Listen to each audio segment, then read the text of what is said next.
I hit the ship, but they used a decoy.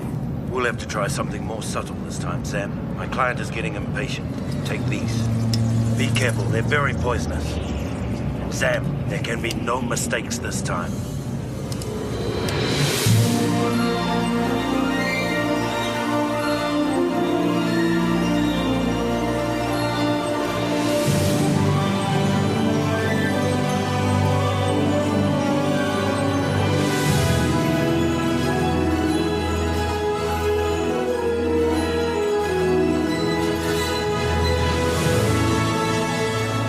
Hello, everybody, and welcome to Friends of the Force, a Star Wars podcast. I'm your host, Brad.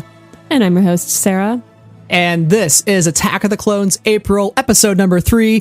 And I'm so sorry to subject today's guests to our impersonation of air horns because we are joined by none other than Savanna from the Dorky Diva Show. Savanna, welcome back to Friends of the Force. Oh! Yes! I'm so happy to be here. Thank you for having me. You know, I was just telling you before we started recording that you're now an official 3-timer here at the podcast. Unfortunately, can't wait to get my jacket. Brian is not with you today. No. So unfortunately, he is still a 2-timer here at Friends of the Force, which makes you just a little bit better. Yes, I had to surpass him. And, you know, you can only deal with Brian in short doses, you know, so he had to sit this one out. Yikes. Brian, if you're listening to the pod, come back anytime. We love you. Brian, we want you back. It's going to be a competition now. So he has to come back now. He's contractually obligated to. So good luck to both of you. But yeah, we are so excited to have you back on the podcast today. And we brought you back for Attack of the Clones April because we know how much of a big Zam Wesell fan that you are.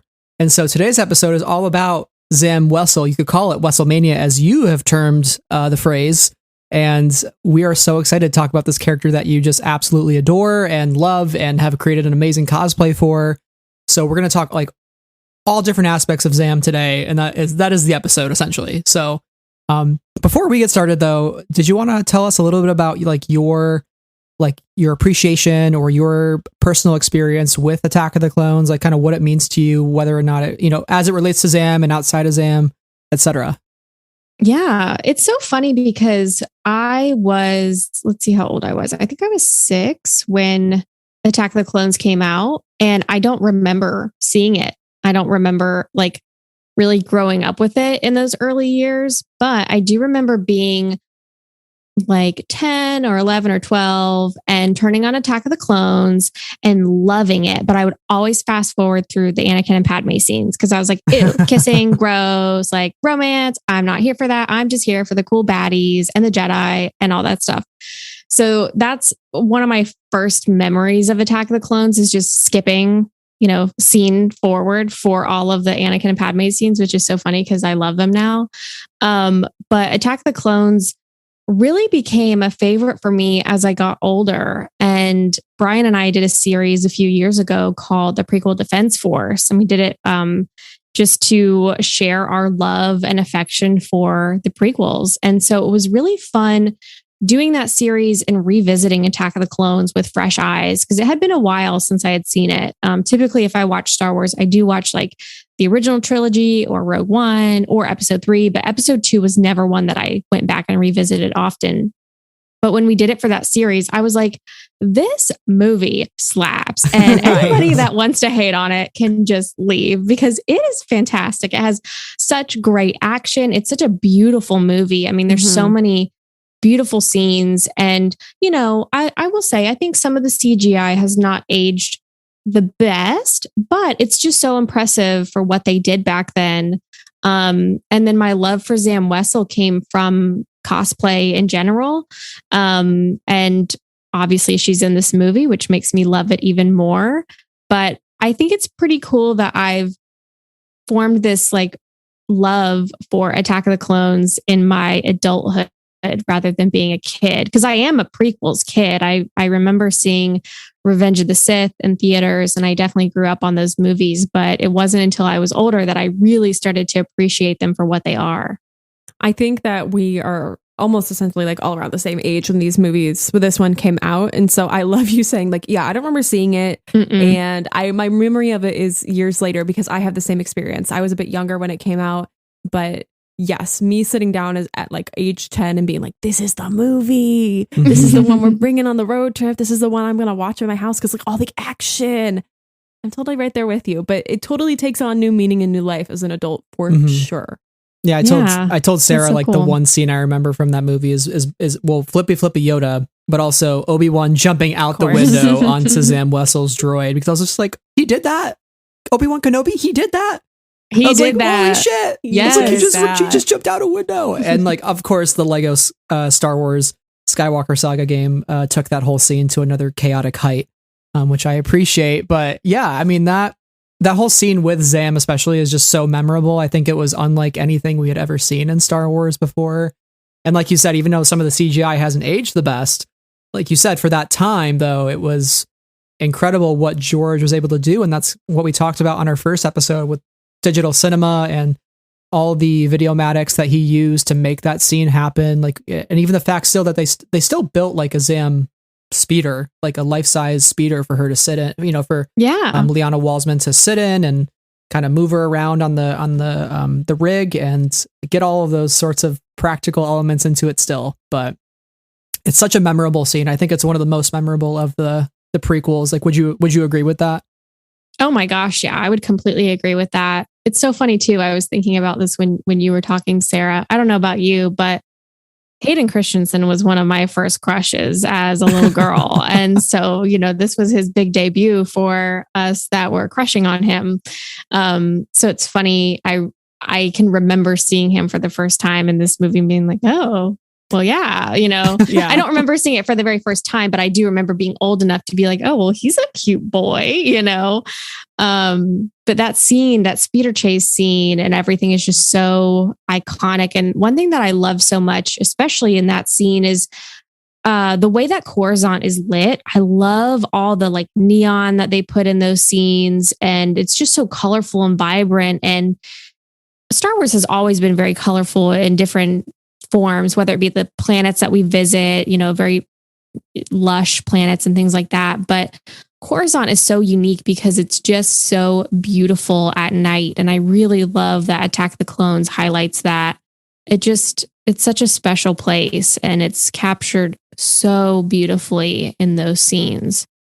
I fully agree. And I think that in addition to the lighting, the soundscape really kind of gives you the hustle and bustle of the nightlife on Coruscant, which makes it feel like such a vibrant, alive place. And I think, we've been talking about the digital CGI, which also gives it the scope of how vast this space is and how many creatures and people and places there are that inhabit the space. So it just is like, I want to go visit. I could spend years there exploring because there's so much going on there. And then later in the movie, of course, we get Dex's Diner and you're like, well, that's a completely separate energy from everything else that we've seen so far. But it's cool how this movie really expands what the viewer understands about Coruscant and the people who live there. I would like to go on a business trip to Coruscant. That's what I would like to do. A business trip to Coruscant and have very nice outfits to wear. That's what I want to do. The fashion. Let's go to the Opera House. Yes. Oh my gosh, please. I do love how like we're talking about the scope of Coruscant, like the verticality of it too. Like again, Obi-Wan jumping out the window, Anakin jumping off the speeder, flying through, like when Anakin kind of dives downwards and Obi-Wan's like, pull up, and he's just laughing, like those are such good moments, but you really feel like you're moving within the space and you are getting a sense of like just sort of the chaos of driving through it yourself. I know Phantom Menace got re-released on 3D and we were just short of getting Attack of the Clones because they just stopped that real quick. But man, this would have been a really fun movie to watch in 3D. Yeah, it's such a bummer that they stopped short before this one. Well, and it was just so soon. They had only done one because I would have loved to have seen this in theaters for sure, especially in 3D. I feel like I need to see all of these movies in the theaters. I didn't see any of the prequels in theaters. I have no idea if I saw episode 2 in theaters. I do remember vividly remembering episode 3 in theaters on opening night. I feel like special. We got to have like a 9-movie marathon or something, you know, like upcoming an anniversary, something, an excuse to put these all back in the movie theaters, because I'll do it. I'll go. They did a marathon for Force Awakens, but I couldn't go because of like college class. And then they released Empire back in theaters like mid-pandemic. And I was like, who's going to go to that? I was like, why would you do this right now? The movie I want to see in theaters. How dare you? Yeah. So rude. Yeah.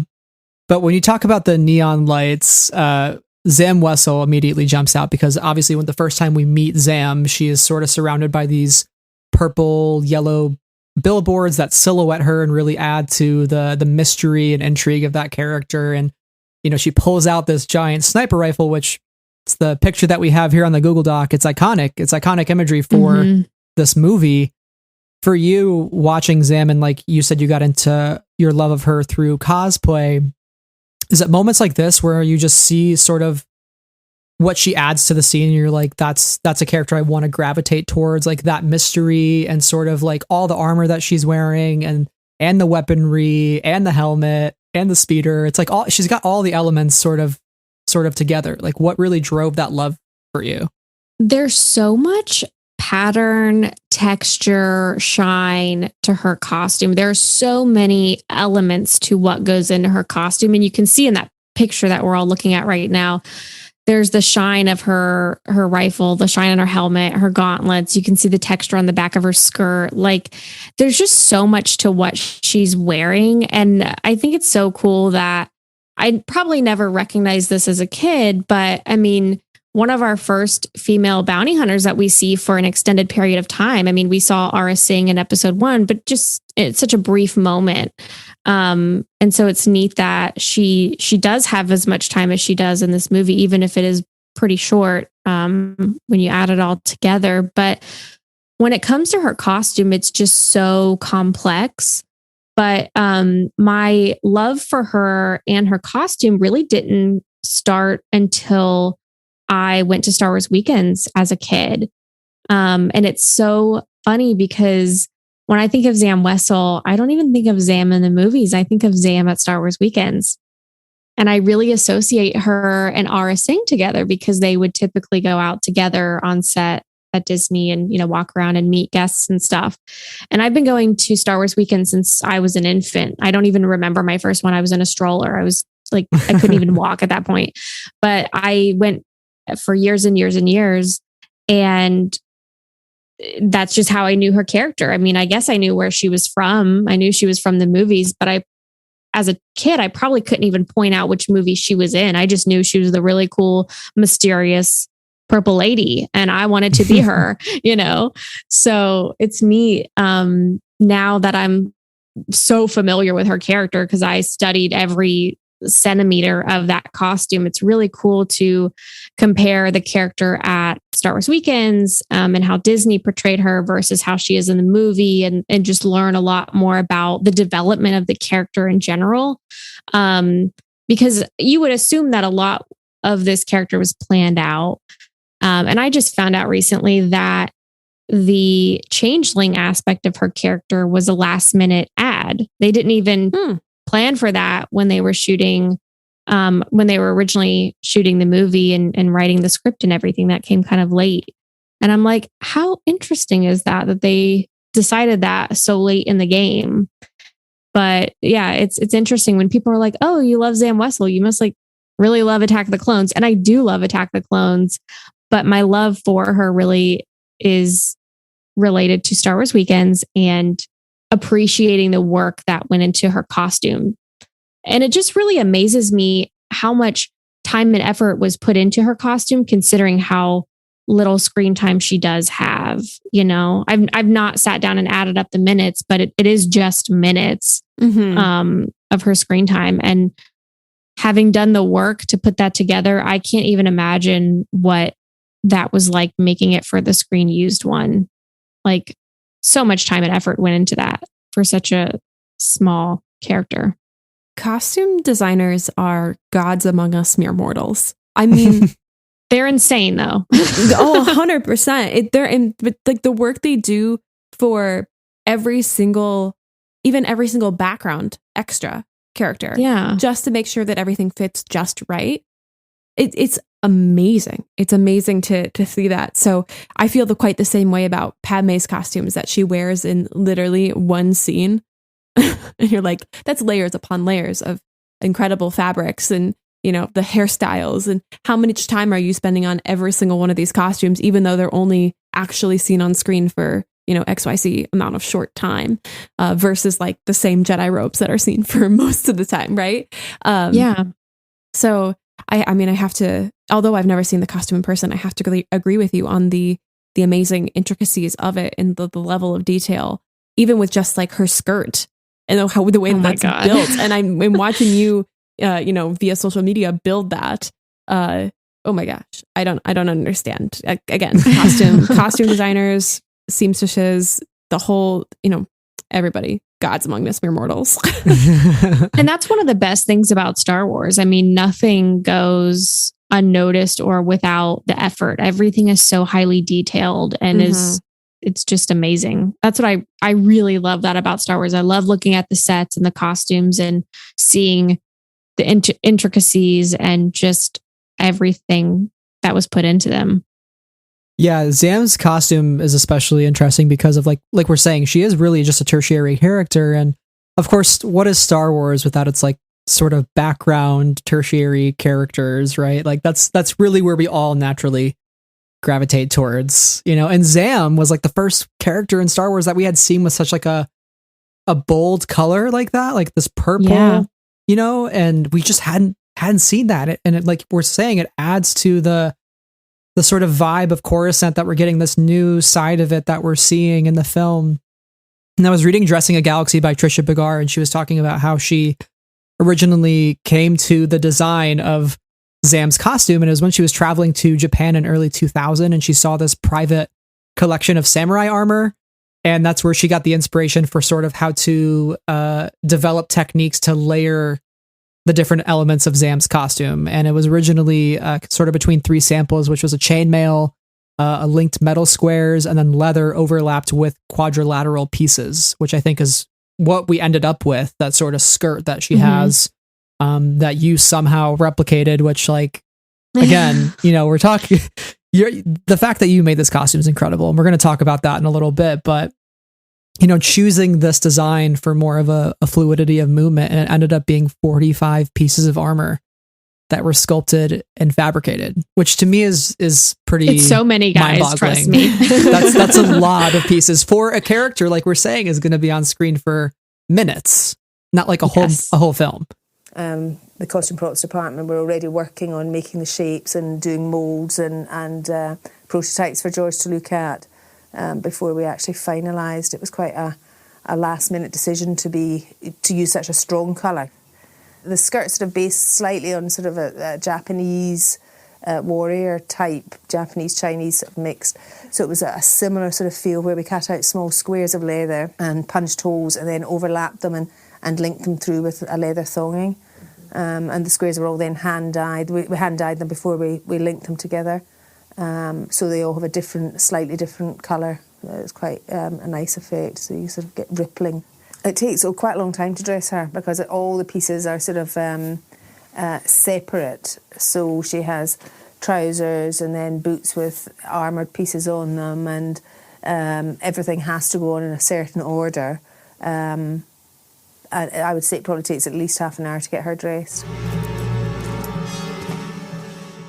And I'll say this because like I said, I have literally studied every single centimeter of this costume.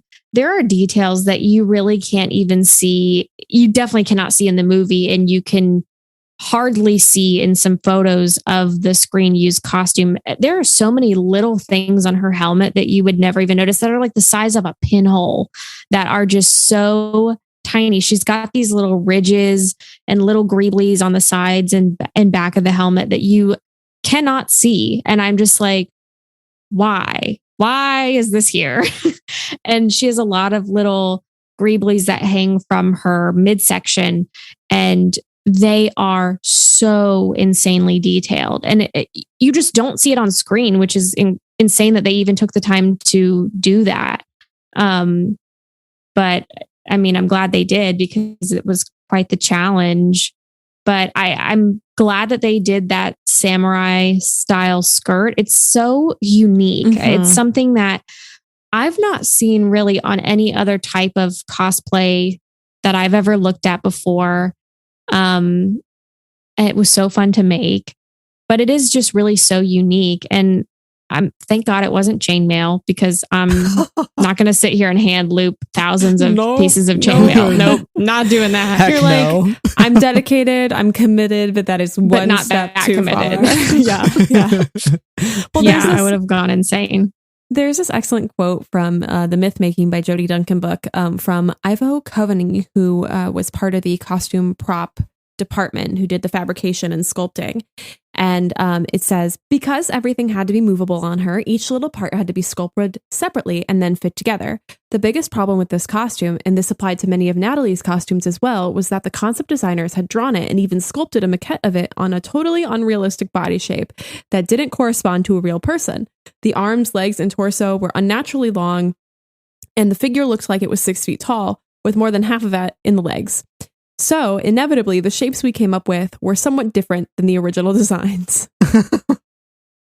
It feels like we could have had a better communication. Yes, in the department here. I don't know. Sounds like we could have gotten an 8 foot tall Zam Wesell. Where's that cut of the movie? Don't wish for that, because I can't. I'm only 5'2", barely pulled this together. It's like if Doug Jones, the actor Doug Jones, had played Zam Wesell and was like really tall and really lanky. But I think this quote is so incredible, because there's so much redesigning that probably has to go into that.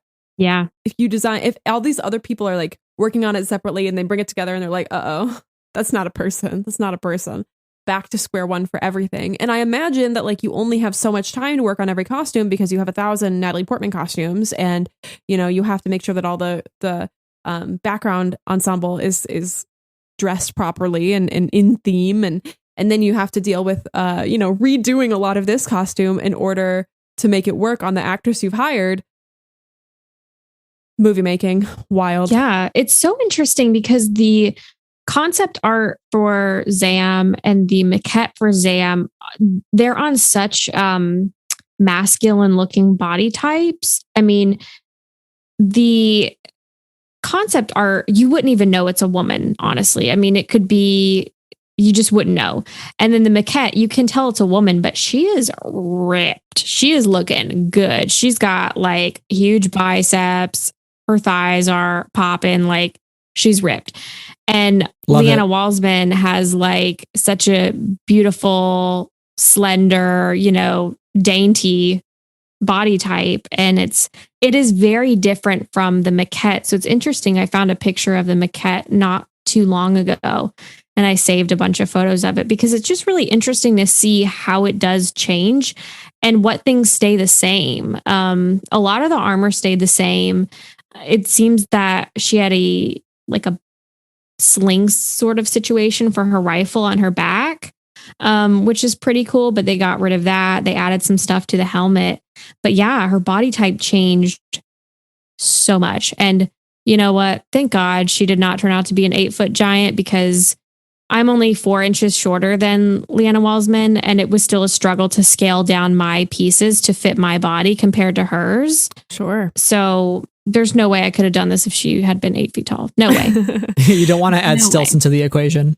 No, thank you. No, thank you. I think also, when we look at like representations of women on the screen, there's a very kind of rigid set of expectations of what the ingenue looks like versus the villain versus, the person who gets in the way versus like the bitchy character or whatever. Like all these character types have a particular look to them. And I always appreciate when we can break some of those traditionally held points of view. And so with, Zam's like costume being purple. It's just a very interesting color for Star Wars. And like the fabric being neoprene, which gives a different texture kind of to the look. Plus her being a more slender body type and her being this morally gray kind of villainous character with this look. It's all very interesting, I think, where they could have gone much more, masculine in the look. And it would have given a different vibe to the character. Not in like a bad or good way, but just a completely different vibe. Yeah, I agree. I love her costume because it's so feminine and it really highlights her feminine features, but it's so tough too. I mean, there's a lot of really tough looking pieces. It's such a good blend. I love that so much. Bringing us back to the skirt, like the way that it moves, but also that it exists more for function than, for beauty, in terms of imagine protecting her. Right. I don't know. It's pretty badass. Yeah. I love it. Also, shout out to Leeanna Walsman, because I mean, from some of the research that I did, it seemed like she was sort of, as soon as they saw her, they were like, that's Zam Wesell, right? And it was actually casting director Robin Gerland, who was attending a performance at the Sydney Theatre Company for La Dispute. And Rose Byrne was in that play, who plays Dorme in Attack of the Clones. And Walsman was also a part of that play, and she was hanging from a bar with one arm and delivering this stunning performance. And then Gerland was like, that's the person that we need to play Zam Wesell, because like we need that physicality, we need that sort of movement, and like she sort of embodies what this character is. And it's just so interesting how like they found her sort of through another cast member in a way. I was also reading too an interview with her from like pre-Attack of the Clones, and she was talking about how George Lucas took her to a Madonna concert, which I just think is the most incredible thing I've ever heard. And it was because she was talking about how much she loves Madonna and hadn't been to a concert, and George somehow got tickets and picked her up in a limo, which she had never been in one of those, and she was like eating Skittles in the limo, and I'm just like, oh my god, this is so great. Like now I want to talk to Leeanna. I need to ask about the Skittle limo. Like, we need to figure this out, because it seems like such a fun did experiment. George sing? Like, did George sing along to the Madonna songs? Like, tell me about that experience. I need to know. I need to know everything. Is George a Madonna stan? Did he already have the tickets and just need? I was like, oh my god, I need somebody to go with. Oh my god, Leeanna loves Madonna. Yeah. This is perfect. He's like, Hayden canceled on me. Yeah, what did he wear? What did he wear to the Madonna concert? Definitely a special flannel. Yeah. Did he have a special one though? Did he have a special flannel? We need to know these things. I bet you though he was wearing those sneakers because he knows that he's going to be standing up that whole night. Yeah. And you got to be wearing comfortable shoes. Comfort is key for sure. Oh my gosh. We love George. That's a great story. I'm so glad that interview exists on the internet. Like, yeah, it was from the force.net, and I will include the link to it, but it was a good interview. I love finding stuff like that, especially like before the movie's out, and you kind of see like her sort of curiosity about the character still within that interview, and like, oh, it's kind of this weird secretive thing, but also there's a kid's book out about Zam, and like, I'm excited to see what happens, and then now we're here 20 years later talking about this character on a podcast, and that's like pretty cool. Like, it's the enduring legacy of Zam Wesell. Like, she is still so prominent. She is still featured in so many different things. And speaking of which, she has been featured in multiple things recently. So she was in Star Wars Forces of Destiny and the episode The Imposter Inside. We actually just had a Star Wars Halcyon Legacy comic with her and Aura Singh. And there also is a story from ST Bend, which is a tale about Zam and Jango before Attack of the Clones. So we're continuing to get stories with this character, and clearly there is an audience for it. Or if we want to really believe this is all made for Savanna. This was all made for Savanna. Lucasfilm was like, Savanna is a huge Zam Wesell fan. We have to feed Savanna on schedule here. Okay, if that's happening, then I would like to put it out into the universe. I would like the K's Wrath device back. Yes, bring it back. Next story, Zam Wesell finds the K's Wrath device. There's an audience for it. It's me. I think it's so great. And like, also, she's a playable character in Lego Star Wars The Skywalker Saga, which like Very important. That made me so happy. Very important bringing my childhood fandom, into my present adulthood, the Lego games. So I understand your excitement. She is very cute in Lego form. Oh my God, she's the cutest. I want to say when you finish the Zam Wesell level, you play as Obi-Wan afterwards, and you see her crash speeder, and she's laying next to it, but she sort of has like the birds sort of floating around, like like the dizzy bird effect. Yeah. So does Zam Wesell live in Lego form? Is she Yes. saved? Is she protected canon. by the Lego gods? As Daniel Jose Older would proclaim it, canon. Canon. Stamp of approval. I love that. Savanna, did you ever play the Star Wars Bounty Hunter game? I did, but I never finished it. And you know what? I never got to the part that she was in. I was not good at that game. It's a hard game. It was so hard, honestly. Yeah. I got that game for free when I got the first Battlefront, the first new Battlefront. And I was like, oh, I'll check this out. I did not get very far. So yeah, did not get to experience her greatness in that. It is a really tough game. I still struggle with it. I might have this game, but have never played it. Like, I have a friend who did like a humble bundle for a bunch of Star Wars games, but he was like, I have so many of these. Can I just gift you all the ones that I already have? And I was like, yeah. So I have a bunch of these games, but I've never played them. I didn't even know this was a game until just now.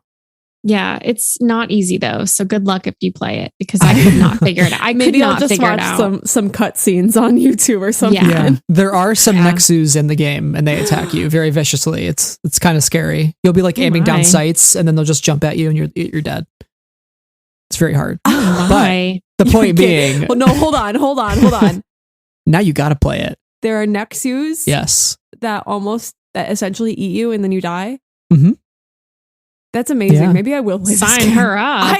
I love the arena. I love the Nexu, the Reek, the Acclaimed, my Star Wars trio.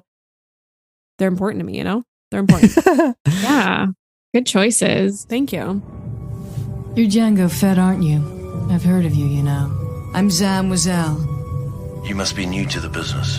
Why? Because you haven't heard of me? No, because you're reckless. You could learn a thing or two about being subtle. You call that subtle? You just brought down a Republic prison. My plan didn't include you, or the chaos you started back there. You cost me my ship. My plan didn't include you trying to hijack my prisoner. Anyway, you should thank me. This babe is a big improvement over that relic. All of this to say, though, that game does feature Zam Wesell, and that was sort of my first real love of the character as well, because I saw her in Attack of the Clones, but the game sort of took it to a next level because it explores how her and Django meet on this prison on a moon, an asteroid moon, and this is where they steal Slave One together in order to escape the prison, and they sort of go through the rest of the game as a dynamic duo, and she literally helps him right up until the final boss battle. And I guess spoiler alert, the final scene is Django carrying her in a bridal carry off into the sunset towards their ship, and they both survive. Hot. Yeah, Hot. very hot. We love a Star Wars bridal carry here at Weapons of the Force. Oh my God. Yeah. I knew nothing of that, and I feel I actually didn't know that either. I'm overjoyed at learning a new Star Wars thing today. Thank you, Brad, for bringing that to today's podcast. I'm going to be looking that up. I just finished the game for the first time, recently, without cheat codes. So that's how I finally got to the cheat codes, ladies without and cheat gentlemen. codes. Yeah, he's a real gamer. Yeah, I'm a super gamer, but I really do love though, how that game explored the dynamic with Zam and Django, and sort of gives her more personality than what we see on screen. And I do crave more Zam. I would love a Zam Wesell book. Me too, Brad. Me too. And I don't know if Lucasfilm would see the value in that, but honestly, I believe we're in the prequel renaissance. Sarah believes it. We should just start exploring many of these stories, give us a full Zam Django book. That would be really cool. My God, a love story, please. Oh my gosh, yes. Who's going to write that? Somebody write that, please.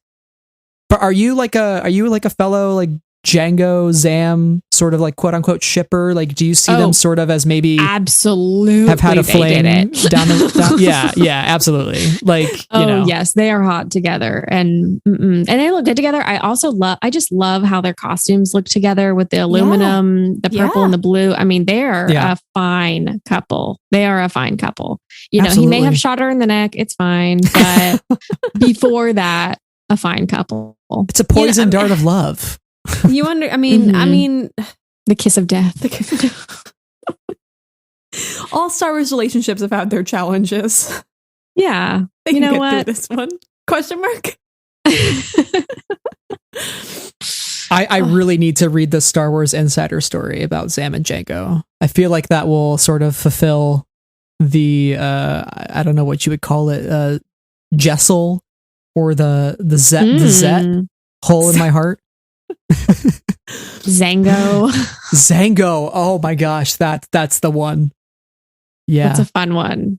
I do ship them though, for sure.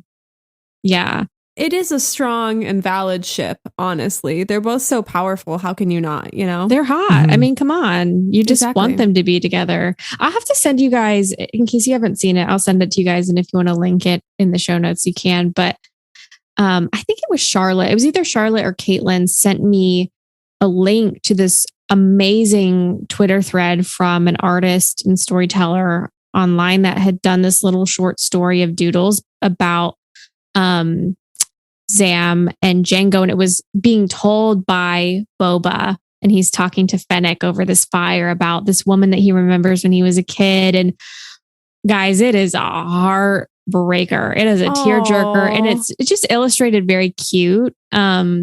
So that really made my heart happy to see that recently. And I was like, man, these are the stories that I want to see on a screen. You know, I want to see these flashbacks and moments, and it was just very sweet. So I feel like you guys should share that with your followers, because it was just a wonderful piece of fan-made content.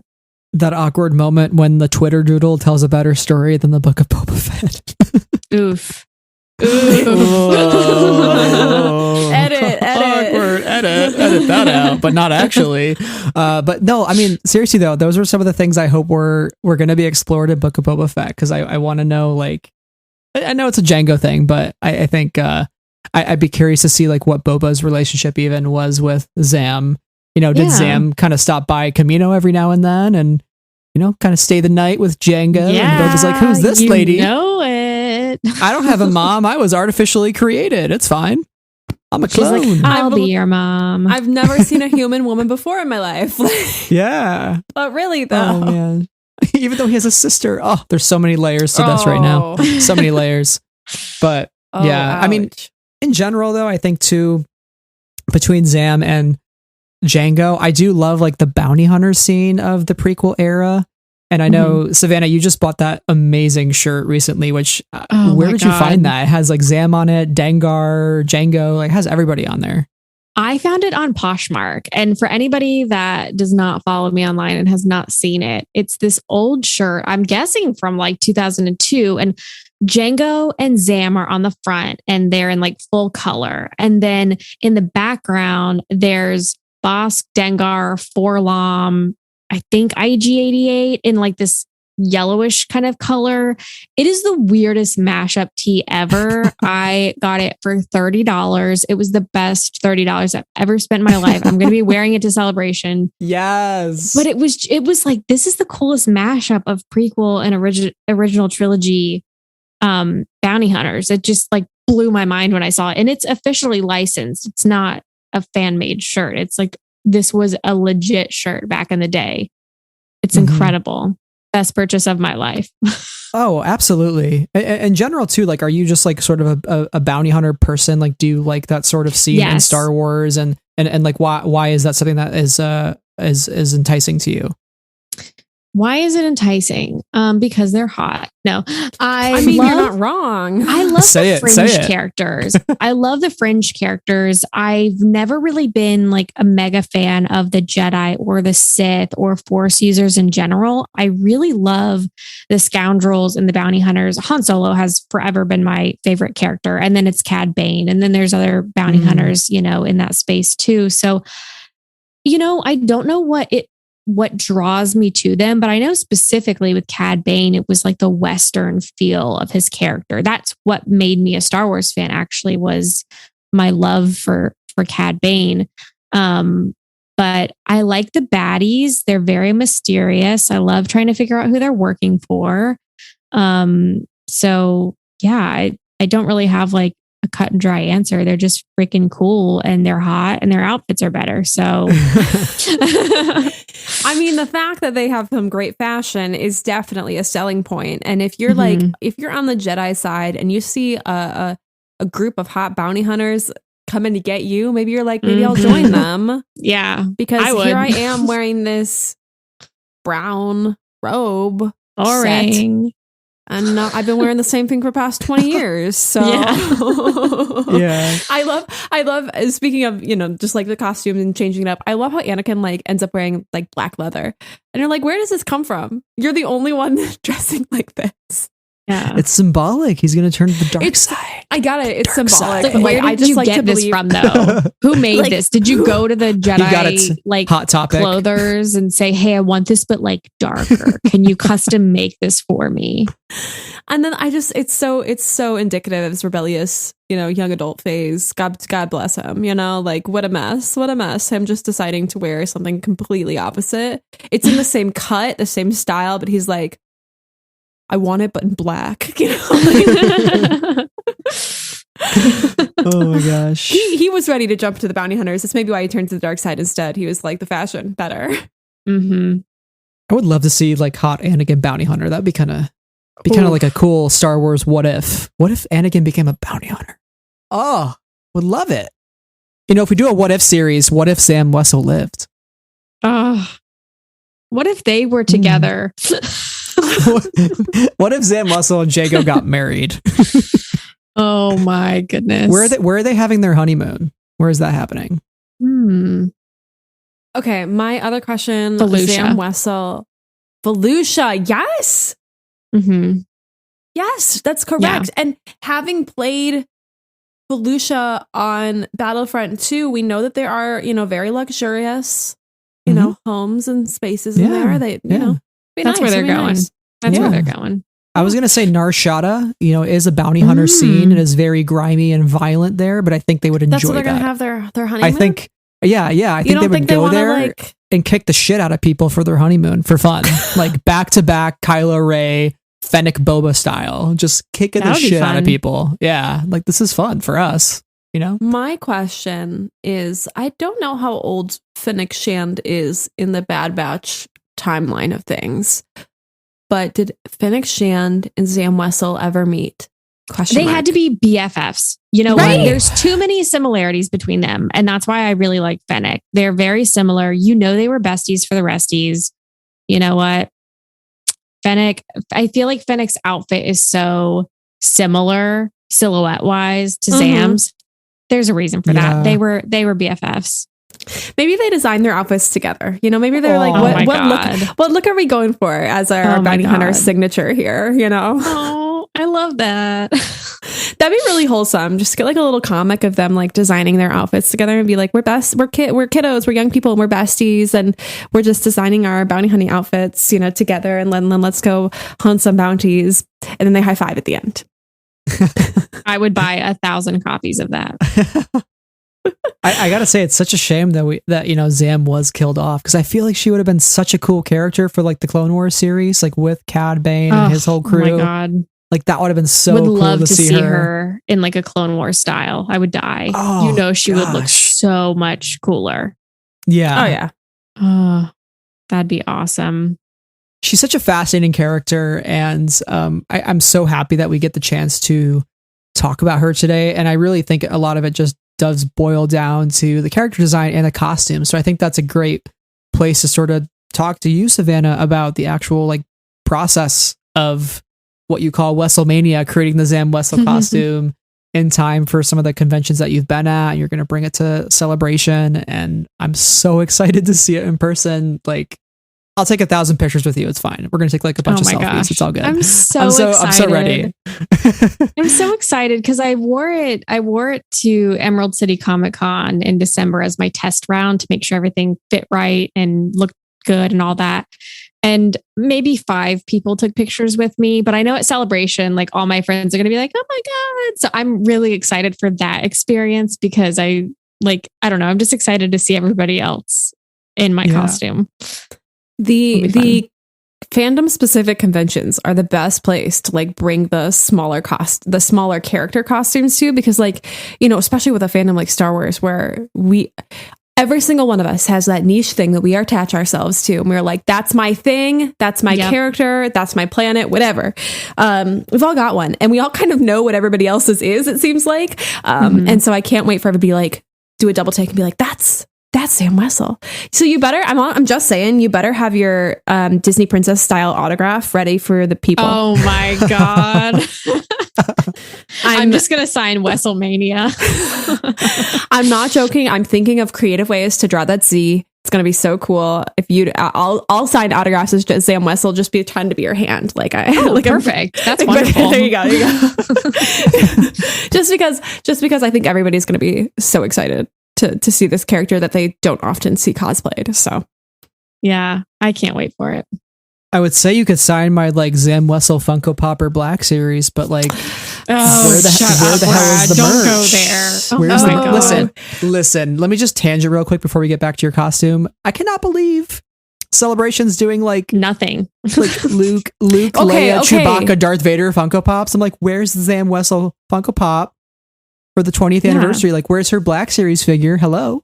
Yeah, she needs a Black Series figure. I'm really ticked about that. She would be the coolest. They did an Aura Singh one for Black Series. So like Zam Wesell is the character to do for like an action figure. Like she is incredible.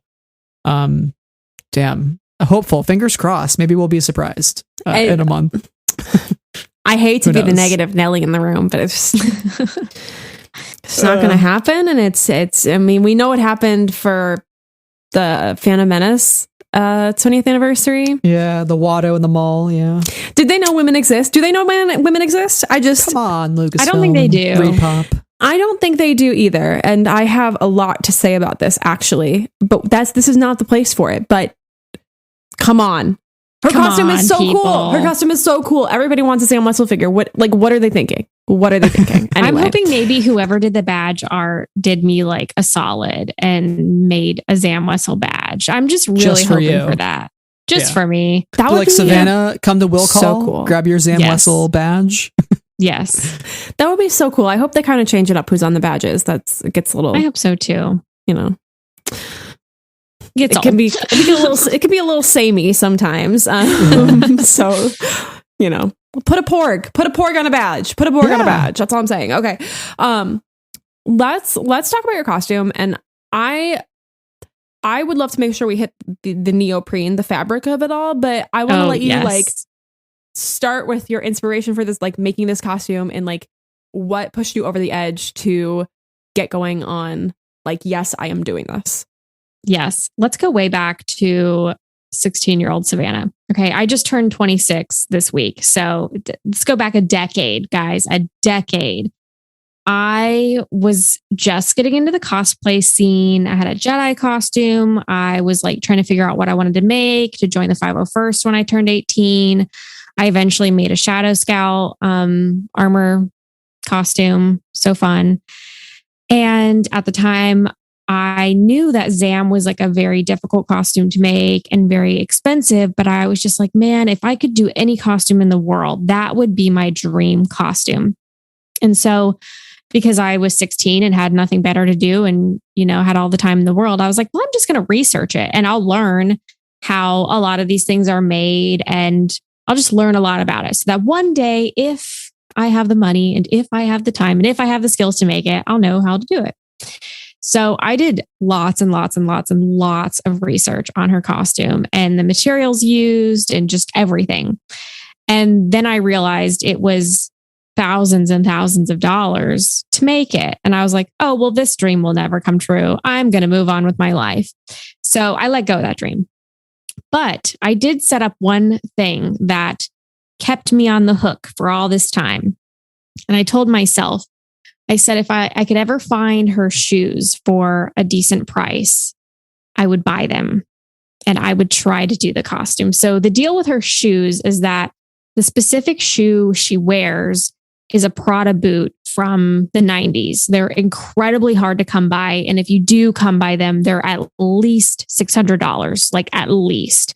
And they make them in a women's size. They make them in a men's size. I needed the women's size. I needed a specific color with the specific sole. They're nearly impossible to find. But I decided at the age of 16 to set up a Google alert, and I may not have been 16 at that point. I may have been like 18 or 19, a few years later, still thinking about this costume. Set up a Google alert with Prada Vibram boots as the keywords.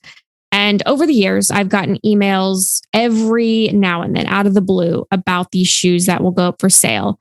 And they've never been the exact pair, or they've never been the exact color, or if they are the correct pair and color, they're insanely expensive. So I've never purchased those shoes.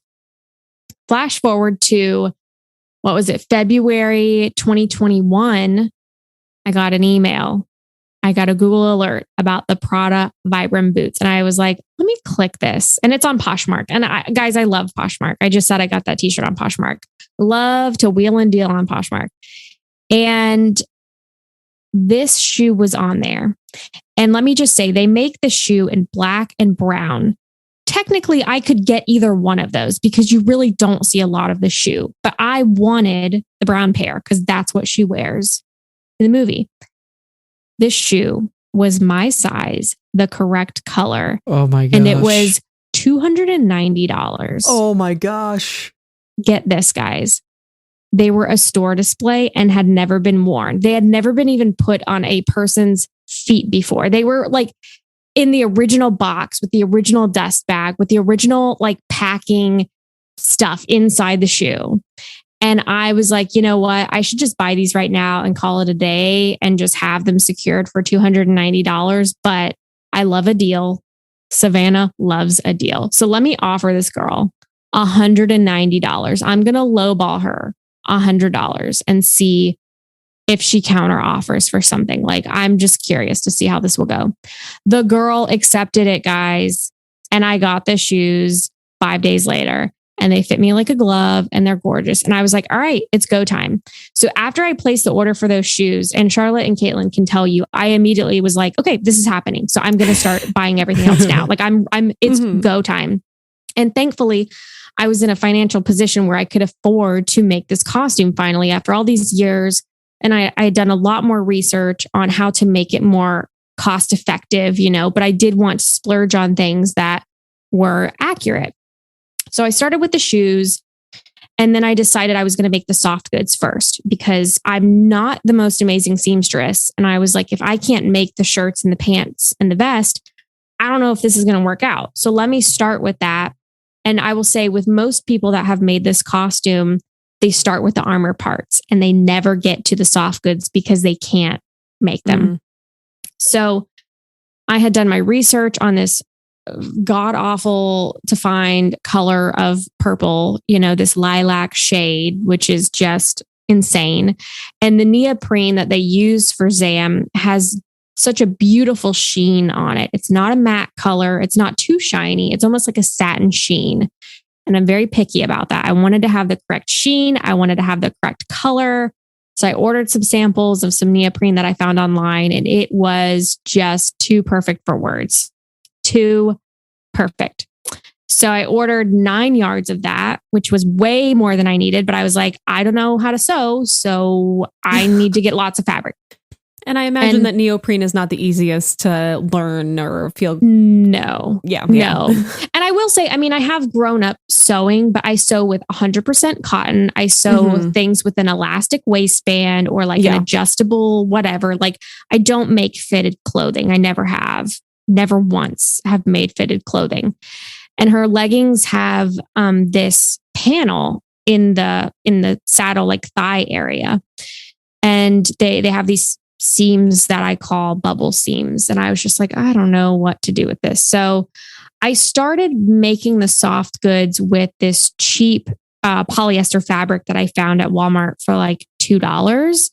And the texture and the elasticity was very similar to the neoprene. So instead of like starting with the neoprene, I started with this polyester material and started making patterns and figuring it out. And it took me 3 tries to get it right. And when I finished those 3 pairs, I was feeling great. I was on top of the world. I was like, oh my God, they fit perfectly. They're beautiful. The seams are straight. Like it's perfect. I'm ready to go. The day before I was going to start cutting my neoprene, I was looking at more reference pictures. And there's a picture of Zam on the cover of a book where she's kneeling down and you can see her inner thigh. And I noticed that there was an extra bubble seam on her inner thigh that I did not originally have on my pair.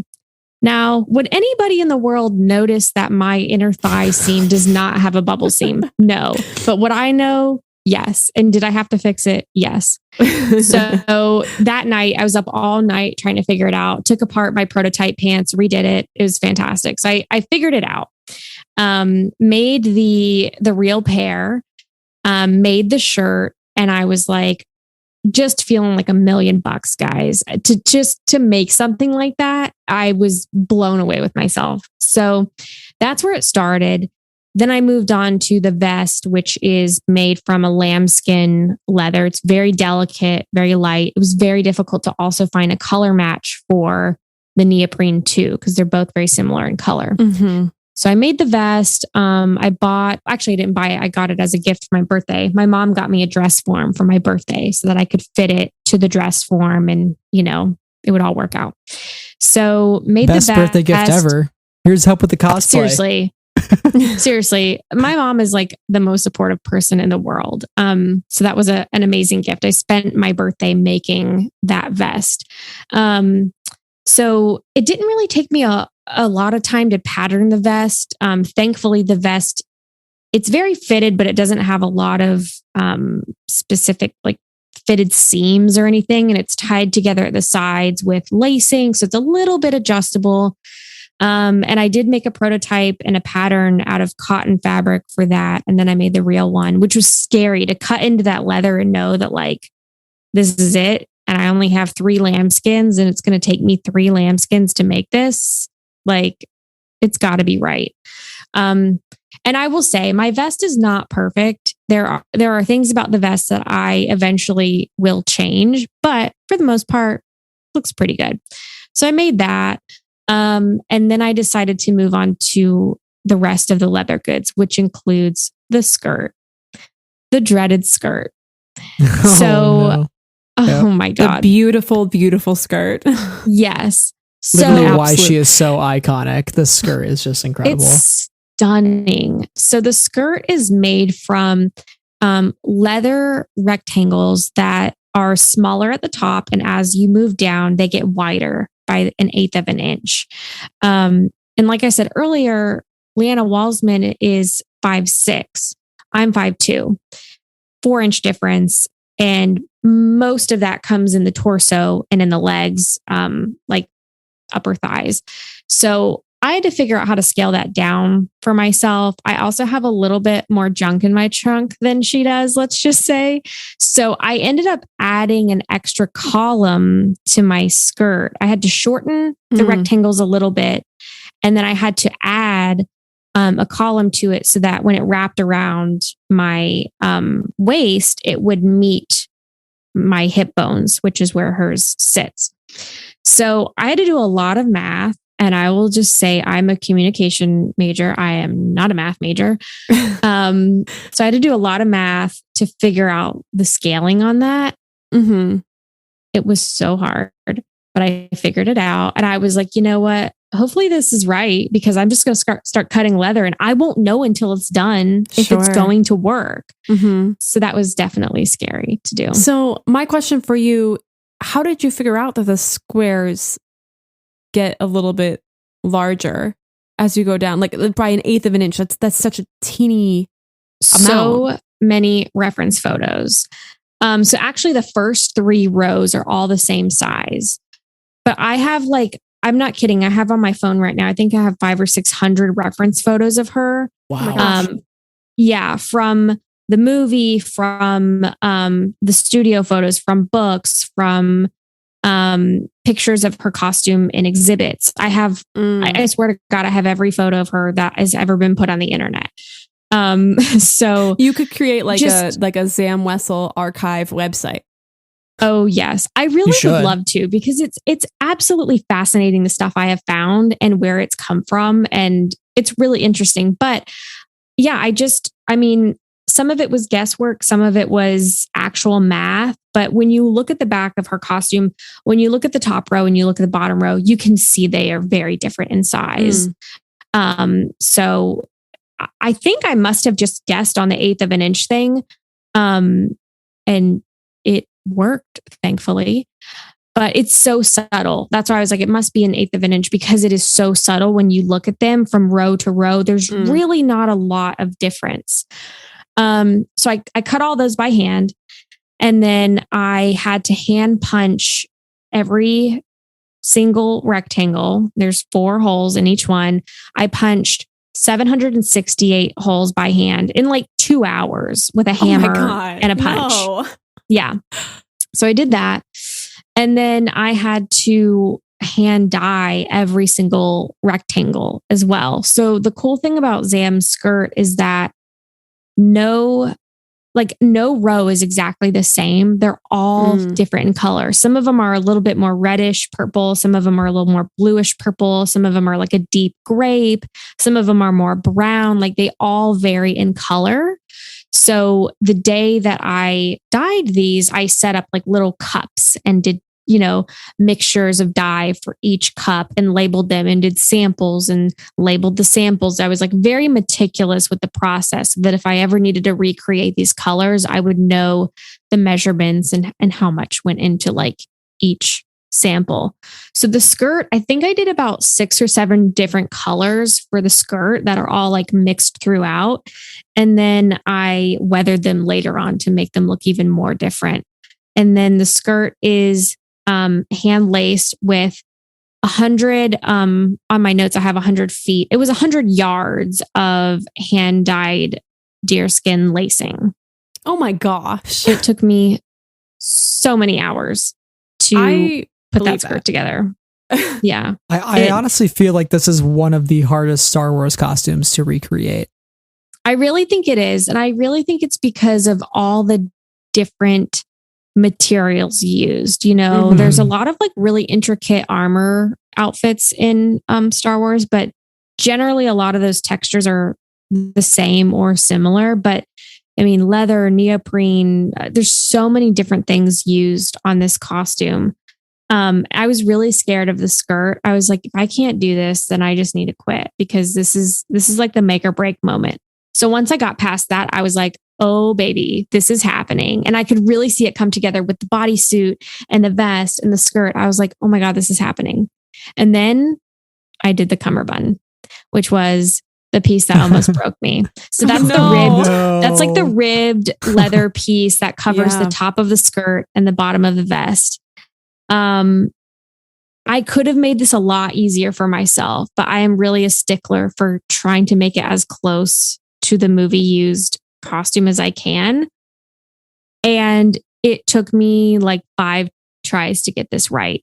And it broke me, guys. It broke me. But I finally figured it out. I used the same lambskin that I used for the vest. I sewed that into a long rectangle. And actually, the cummerbund is 2 pieces. It looks like it's 1 piece that just wraps around and laces in the back, but it's not. It's 2 pieces, laces at the hip and in the back. There's one long section, and then there's a short section. So it laces near her holster and then down her spine.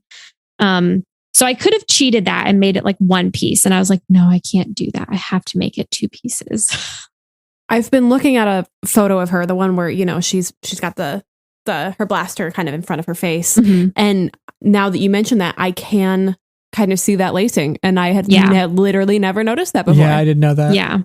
Oh my Yeah. gosh. So it's 2 pieces, which is really hard to fit as well. So yeah, that took me a long time. It took me about 2 months to figure that out of the 9 months that it took me to make the whole costume. So that was not fun, but I finally figured it out.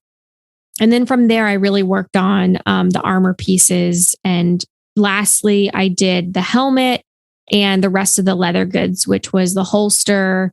She has this leather piece in the middle of her like abdomen. And then she has a leather brim around her helmet too. And I did all of those last. But I mean, it was such an enormous project. And when I got to the end of it, it was so overwhelming because I was at the point of finishing up all the little details and realizing how many specific parts are used on her costume that you just can't find.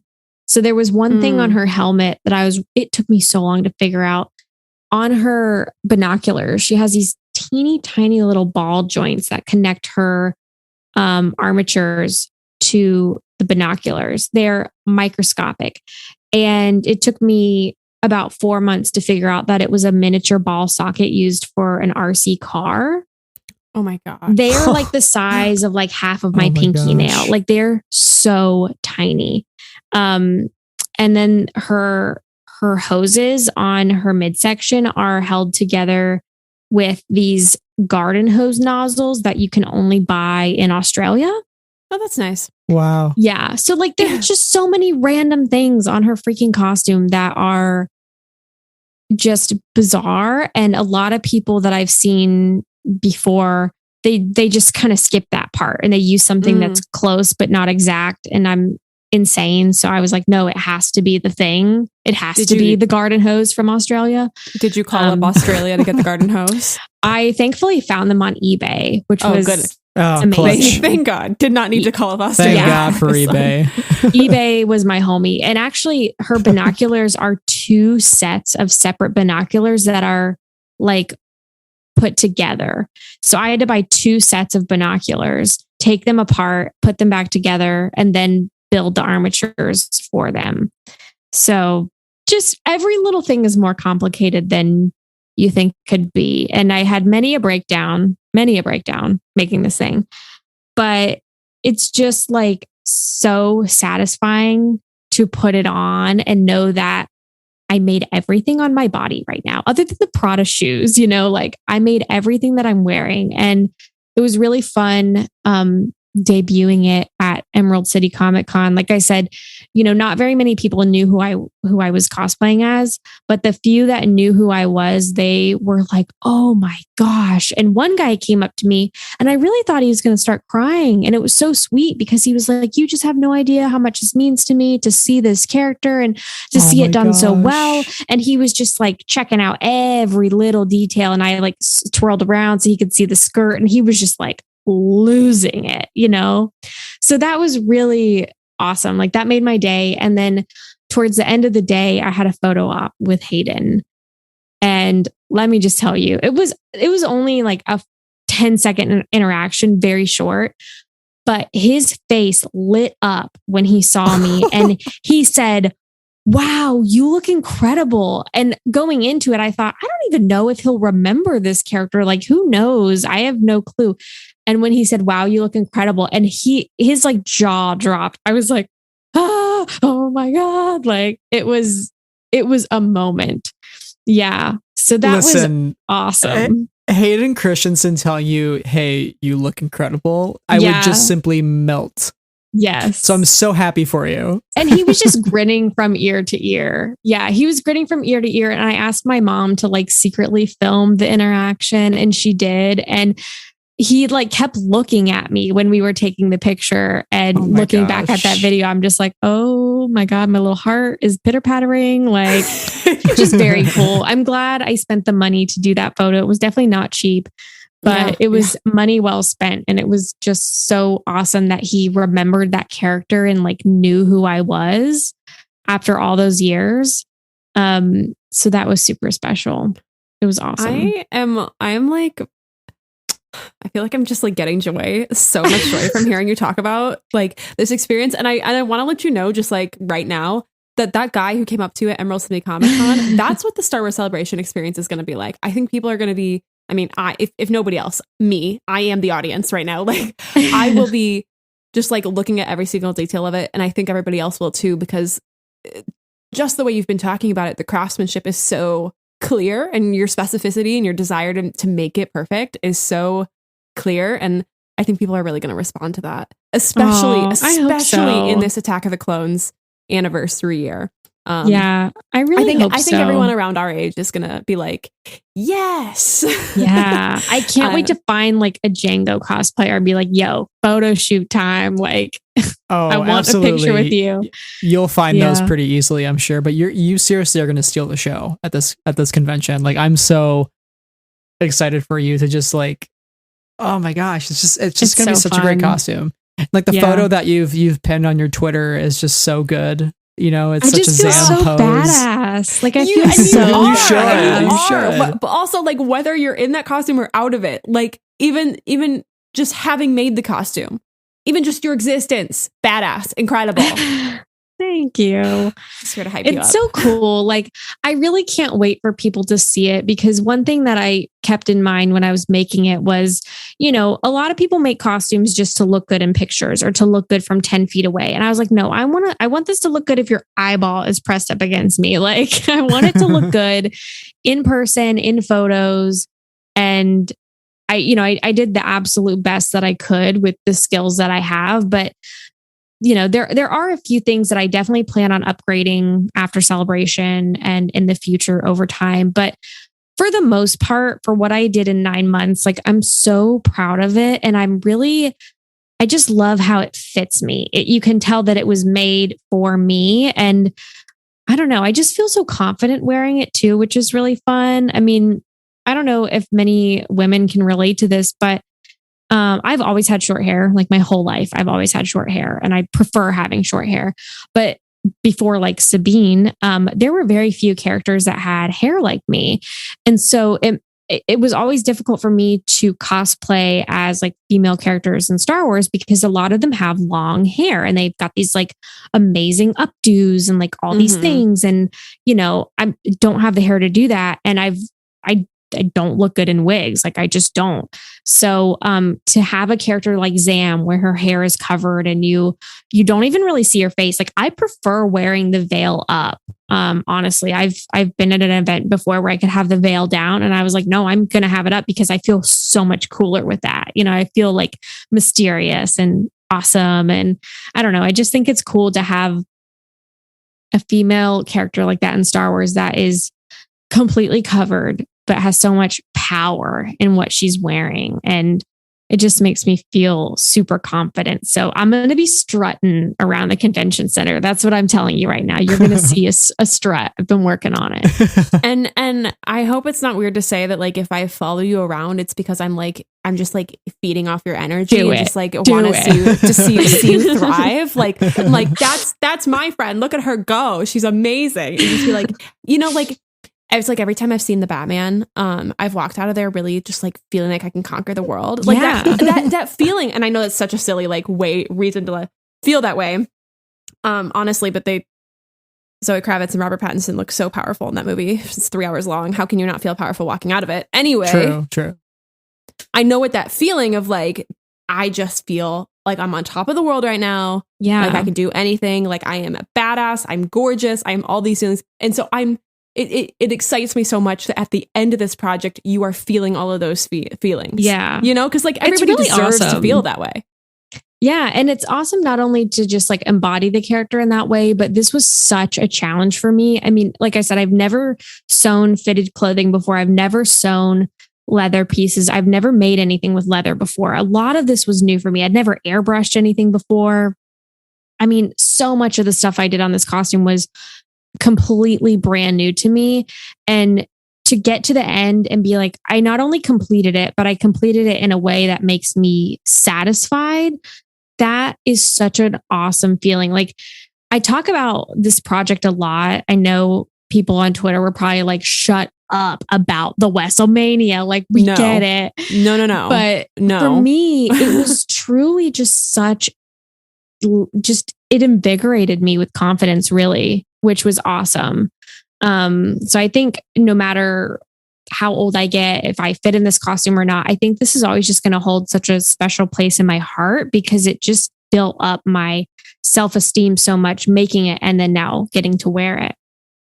That's the best. That's the best. I always feel like I'm sometimes too afraid to take on a project like that because I don't have the skills or I'm such a perfectionist that I tend to get in my own head and then never finish anything, right? Because I'm like spiraling about the little detail that I can't figure out. And I really admire you saying that like, I didn't know a lot of these skills, a lot of these techniques before I went into this project and I came out of it learning so much. Like, I need that energy. Like, we live in a world where YouTube exists, girl. Like you can do anything you want. I like on the one hand, I know that, but on the other hand, I'm like, but what if I'm bad at it? Which is so silly because you have to be bad at something in order to be good at it. I'm very hard on myself, Sarah. Savanna. Just do it. I'm not necessarily all that kind to myself sometimes. I'll be your hype woman. Okay.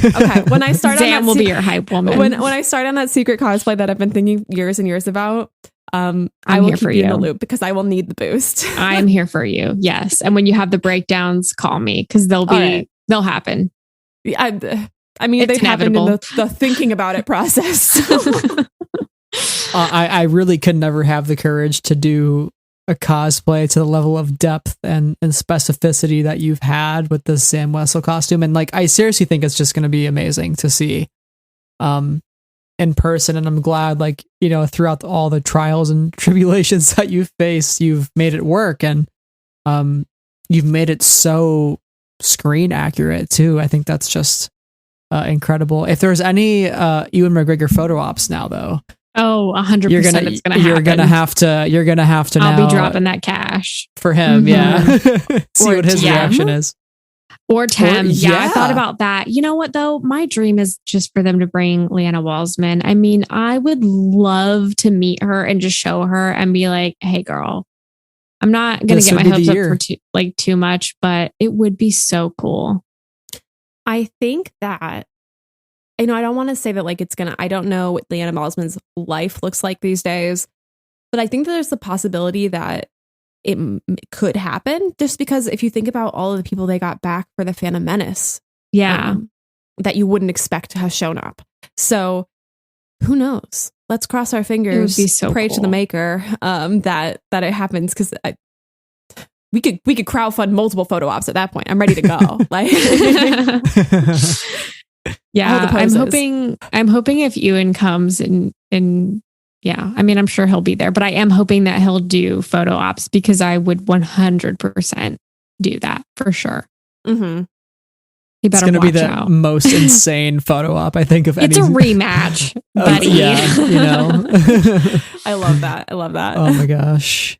Well, you know, we're only 60 no, actually like 40 some days from celebration, so Yikes. it's That's closing crazy. in. It's closing That's in. crazy. I have a few things to like repair on the costume that have broken recently, but thankfully they're not too significant, but I need to do that so that it's out of my brain and it's like ready to go. You know what? I just got to say this. Traveling with costumes is the most stressful thing you can ever imagine because they're so fragile and people don't care what they're doing with your luggage or with your packages. And getting this from where I am now to celebration, I'm just going to be so relieved when I open my luggage and I'm like, oh, okay, it's all in one piece. Like I'm going to be so stressed until that happens because there's a lot that could go wrong.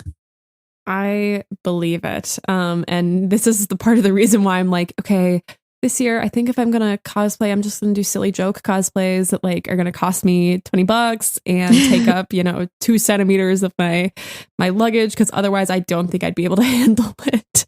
The stress. It's so stressful. I lose sleep over it, honestly. I believe that. I really do. And I can only imagine how people with armor, get their things across country without those things breaking too. Like, Yeah. Or if you, if you're one of the people who have like any of the Padme gowns. Oh my God. What do you even do with that? Plus the wigs, like How? I don't know. Maybe I don't know either. I literally just bought a huge checked piece of luggage for just the costume. I'm like, this is my Zam bag, because I don't know how else to get this there. Yeah. Yeah. Well, we will put all our good energy into safe travels for the Zam costume. Thank you. Because you know what? If it gets there broken, I will just go home and cry. No. We will have an emergency repair sesh. You will call up everybody you need to call up, and together we will figure out how to repair the costume, even if it's only just like wearable for the one time, and then you have to do some further repairs, you know? Yeah, I won't move. Everybody, you just come to me for the photo. I'll just stand here still. So you're in your one pose, and everybody's like, okay, come through. Next. You know, we'll be just as efficient as like epic photo ops. Yeah, that's a great idea. Maybe we should just do that anyways. And that's $25. Thank you so much. Oh man, that would be nice. Yeah, you've come such a long way. I mean, 9 months and here we are, 40 some days away. So I cannot wait. And getting to talk about the character of Zam today is so special because like we said, we do love our tertiary characters in Star Wars, and she is definitely one of the most memorable, just with the color scheme and the layers of the costume, and I think also just like how she fits into the story and like the bounty hunting scene of Attack of the Clones, and also she comes at the sort of pivotal point in the digital front for Star Wars back in 2002, where she gets to be a part of this huge, vast scene of a chase sequence, right? So I think she's one of those characters that will be memorable for quite a while, and I think you championing her costume will sort of like carry that legacy forward in a way. So we need more Zam Wesell stands, is what I'm saying. Yes, please. I want to be your friend if you love Zam Wesell. Better use that Wesellmania hashtag. Yes. There you go. Well, Savanna, did you have any final thoughts on like the character of Zam, creating Zam for yourself, or anything about Attack of the Clones before we sort of close out here? It's just so good. It's all so good. She's fantastic. Attack of the Clones is fantastic. And you know what? Attack of the Clones deserves more love. So I'm so glad that we're here today talking about this character from the movie, because it just does not deserve the hate that it gets. But I really appreciate you guys inviting me on the show, because obviously I could talk about this forever, and I love her character and I love her costume. And obviously I love talking about myself. So this worked out perfectly. But yeah, I just really appreciate it. And I am really excited to see you guys at Celebration. It's going to be a good time. I can't wait. Right back at you. And thank you for taking the time out of your day to join us, because I feel like I've gotten the inside scoop on everything. And we just got to gush about Attack of the Clones. So like, win-win-win. Was this the best hour and a half or so that I've had in a while? Yes. This is why I've been here 3 times and Brian has only been here twice. Oh, get with it, Brian. Come on a third time. Hey, Brian, Kenobi's coming up. Invites out. Let's do it. Oh, no, guys. You don't know what you're signing yourself up for. He'll throw up on the air. I was like, come on the pod. And he goes, I'm not responsible for the things I say if I go. Oh my God. And I was like, Godspeed to us. Oh my goodness. Oh my gosh. I was just going to say it should be an exciting time for both the Friends of the Forest and the Dorky Diva podcast, because we've got so much to be excited about in the next month and a half or so. Oh yeah, we're going to be thriving this year. Absolutely thriving. Mm-hmm. Well, I will say, if you are a new listener to the podcast, or you just haven't listened to the episodes from before, Brian and Savanna joined me back in like 2019, where we were like, I was like a wee podcast without Sarah at that point. We did a whole episode about Leia and Hope, which was like the first time you guys were on. It was super exciting. And then last year we did a whole episode about Kathleen Kennedy and her influence, and the fact that, she did that. I'm literally wearing that shirt right now. Oh, perfect. Perfect. Amazing. So yes, go listen to both those episodes, because Brian and Savanna are two just insane bright people. Presences. Some of the most delightful people in fandom, period. Are you truly a Star Wars fan if you're not insane, is the question, right? We're all insane Good here for even doing, we're insane for even doing this. So You guys are bright presences in the Star Wars fandom, and we're a much better community with you in it. So thank you for all that you do. And thank you for, sharing your story about the Zam Wesell costume and also just your love for the character in general. But for all of our listeners who aren't following you or what you're doing, where can they find you online, and what do you got coming up that you want to promote?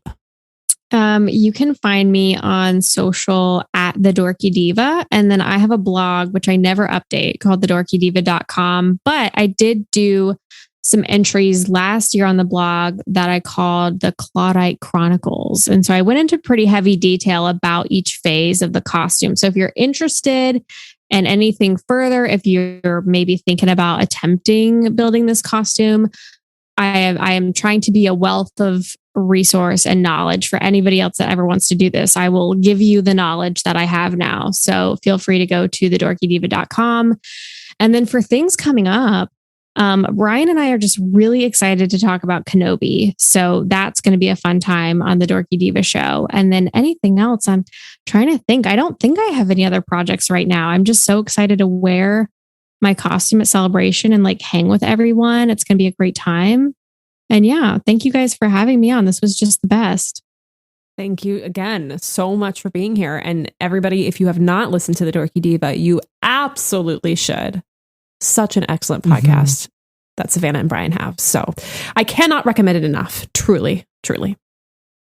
You mentioned Kenobi, and you mentioned earlier prequel Defense Force. And I just feel like we are just back in our strike zone as Star Wars fans. We're winning. We are re-entering this sort of prequel, again, renaissance of just Kenobi, Andor, Attack of the Clones, Revenge of the Sith anniversaries. We're here to stay. And that is an exciting time to be a Star Wars prequels fan. So thank you for sharing that love with us this month for Attack of the Clones April. Oh, thank you. So for all of you listening, if you enjoy this episode of Friends of the Force, make sure to be following us on Twitter, Instagram, and YouTube. And you can find Sarah and I on Twitter, Letterboxd, and Goodreads. Sarah also has her page, Sarah's Puzzled Pages, on Instagram, which talks all about books, because we are also a book podcast. So there's a lot to read in the realm of Star Wars. And if you are listening to this, wherever you're listening to this podcast, make sure to leave us a 5-star written review if you can, because it helps other people find the show and join the discussion, especially this month, because Attack of the Clones April is important, and April is for the clones. So join the discussion. We also have a Patreon where tiers start at just $1, and we are so grateful to all of our patrons: Amy, Anna, Brian, Carol, Cheryl, Clay, Danny, Davis, Deborah, Donnie, Elegy, Huang, Jen, Knights of Ren, Levi, Leanne, Lindsay, Lucy, Randy, Rob, Saber Bouquet, Sky Talkers, Travis, and T. Thank you, friends. Yes, thank you all for listening. Savanna, thank you again. And until next time, everybody, may the Force be with you always.